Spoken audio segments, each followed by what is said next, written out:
Bonjour ou bonsoir, mesdames et messieurs qui nous suivez sur la plateforme de la télévision Renaissance. Le journal en français de ce vendredi 30 octobre 2020. La coalition des forces de l'opposition burundaise pour le rétablissement de l'accord d'Arusha demande une intervention des chefs d'État des pays membres de la conférence internationale pour la région des Grands Lacs pour mettre un terme à la crise au Burundi. C'est le contenu d'une correspondance que cette coalition a adressée à chaque chef d'État membre de la CIGL ce mardi 27 octobre. Emmanuel Ndereimana, secrétaire général et porte-parole de la CFOR Arusha, indique qu'ils ont jugé bon de recourir à cette organisation sous-régionale après avoir constaté l'échec de la médiation pilotée par la communauté des pays de l'Afrique de l'Est. Suivez Emmanuel Ndereimana.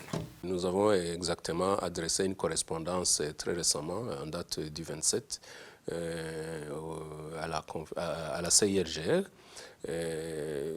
dans le but de les rappeler les malheurs qu'est en train de traverser le peuple burundais. À partir du troisième mandat forcé de fait Pierre Nkurunziza, et la détérioration sous tous les angles de la vie nationale qui s'en est suivie. Et on a rappelé tout ça.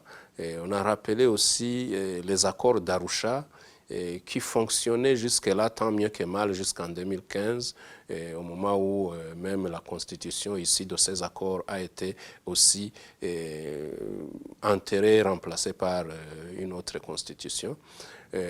Nous avons aussi souligné le fait que les pays de l'East African Community n'ont pas croisé les bras à tenter quelque chose afin de mettre tous les belligérants autour d'une table de négociation, mais que le parti CNDD-FDD a toujours boycotté pour finalement arriver à une fin de non-recevoir. Ce sont des négociations qui n'ont abouti à rien. Alors on demande à la CIRGL d'amorcer encore une fois, comme le pays est dans la région des Grands Lacs, qu'ils puissent nous réunir autour d'une table de négociation afin de voir si on peut, cette fois-ci, faire des négociations qui peuvent aboutir à quelque chose, puisque la situation au Burundi, aujourd'hui, elle est déplorable dans tous les domaines du pays. Rien ne va, que ce soit en sécurité, que ce soit l'éducation, santé, tout. Donc toute la vie nationale est paralysée. C'est dans ce sens nous aimerions que les chefs d'État des pays de la CIRGL puissent initier des négociations afin de ramener la paix dans la région.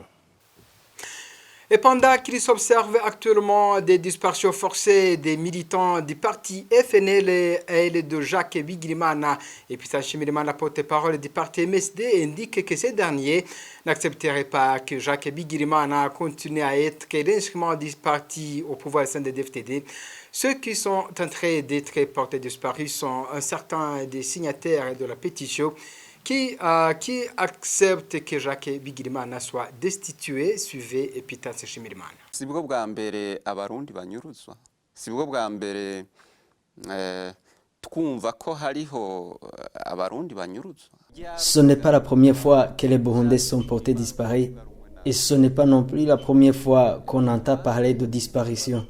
Et depuis que le parti FNL de Jacques Bigirimana est devenu l'opposant du CNDD-FDD, il faut comprendre avant toute chose qu'il s'agit d'une mauvaise organisation du parti CNDD-FDD, puisque le FNL de Jacques Bigirimana est synonyme du parti CNDD-FDD. Je voudrais aussi rappeler qu'il n'existe absolument pas actuellement des activités politiques autres que celles du CNDD-FDD au Burundi, et cela depuis des années. Pas de jeux politiques et d'autres partis politiques. Cela n'est possible que si tu acceptes de se rendre au CNDD-FDD. Alors, si ces militants du FNL de Jacques Bigirimana ne sont pas d'accord à ce que fait le CNDD-FDD d'une part, ou s'ils n'acceptent pas que Jacques soit toujours un instrument du pouvoir d'autre part, c'est normal qu'il soit emprisonné. qu'ils soient portés disparus et d'autres prendront le chemin de l'exil. Je tiens à dire que le programme du CNDD-FDD est qu'il n'y aurait pas autre personne ayant des idées contradictoires à celles du CNDD-FDD depuis 2010. kuva mu mwaka w'ibihumbi 2015 mbere kuva mu mwaka w'ibihumbi 2010. Éducation à présent pour continuer ce journal. L'Université du Burundi connaît tant de difficultés financières pour satisfaire ses besoins, entre autres que la pension complémentaire et des retraités. Et récemment, le ministre de l'Éducation a adressé une correspondance au Premier ministre Guillaume Bunyoni afin qu'il s'implique pour que l'université ne tourne pas dans le cycle de grève. La synergie des médias dans le cadre de l'émission Défi de chez nous revient sur cette lettre à la menace d'emprunter le chemin de réclamation légitime qui est la grève. Inès Gakiza de la RPA pour les détails. La mesure de suppression des allocations et pensions de retraite est en vigueur depuis le mois de juillet cette année. Une mesure prise et appliquée sans préparation préalable des bénéficiaires, ce qui crée déjà, selon le ministre de l'Éducation et de la Recherche scientifique, une situation socio-professionnelle explosive pouvant susciter le climat malsain qui régnait à l'Université du Burundi avant l'adoption des statuts fixant ces allocations et pensions de retraite en 2015. Dans sa correspondance du 30 septembre, le ministre Gaspard Banyangimbona a fait savoir au Premier ministre qu'il s'est entretenu avec les présidents des syndicats opérationnels à l'Université du Burundi et ces derniers lui ont fait part du mécontentement qui prévaut au sein du personnel depuis la prise de cette mesure. Comme conséquence, Dr Gaspard Banyangimbona alerte sur un risque de reprise des mouvements de grève du personnel de l'université.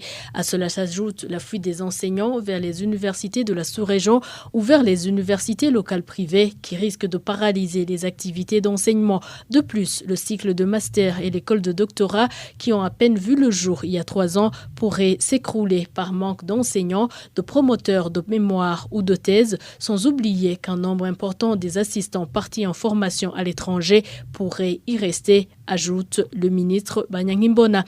Le ministre de l'Éducation fait savoir au Premier ministre Guillaume Bunyoni qu'il a échangé sans avancée significative avec les responsables syndicaux, le recteur de l'Université du Burundi et son collègue ministre des Finances, du Budget et de la Planification économique. Il sollicite alors l'implication de la plus haute autorité pour décanter cette situation qui tend vers une dégénérescence.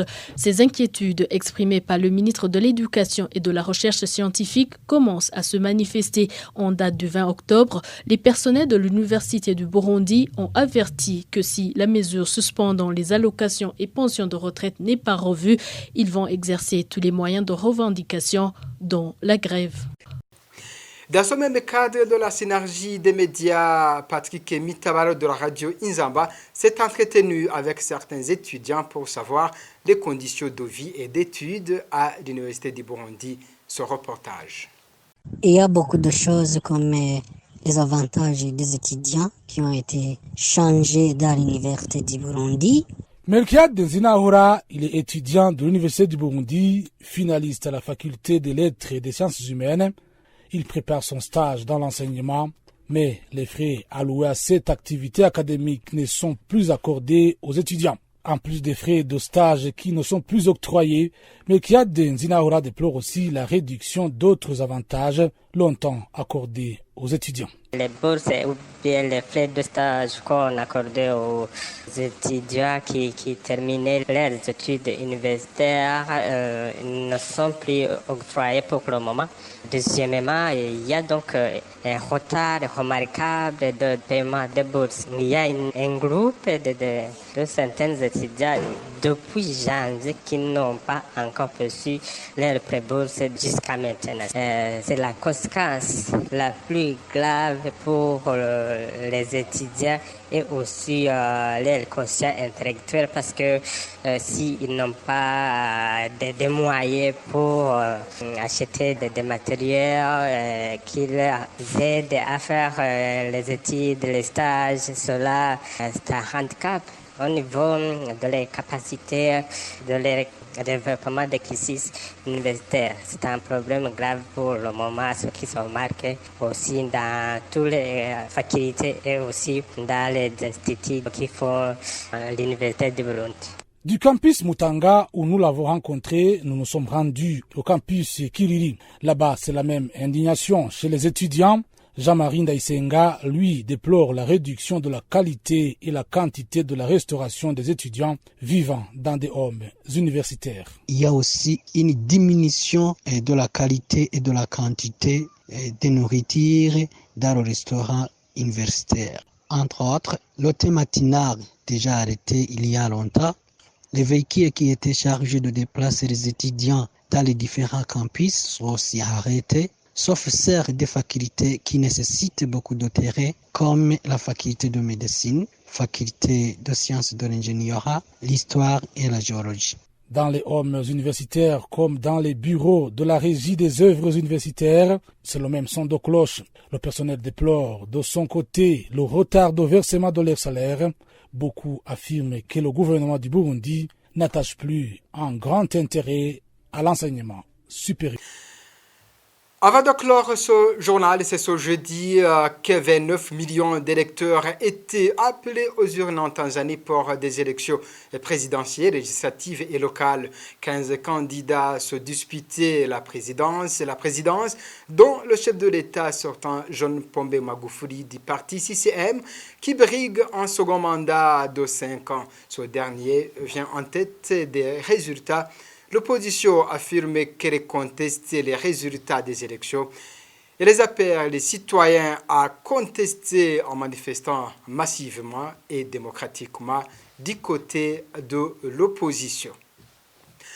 Voilà, c'est ce que prend fait ce journal. Merci de nous avoir suivis. Bon week-end chez vous.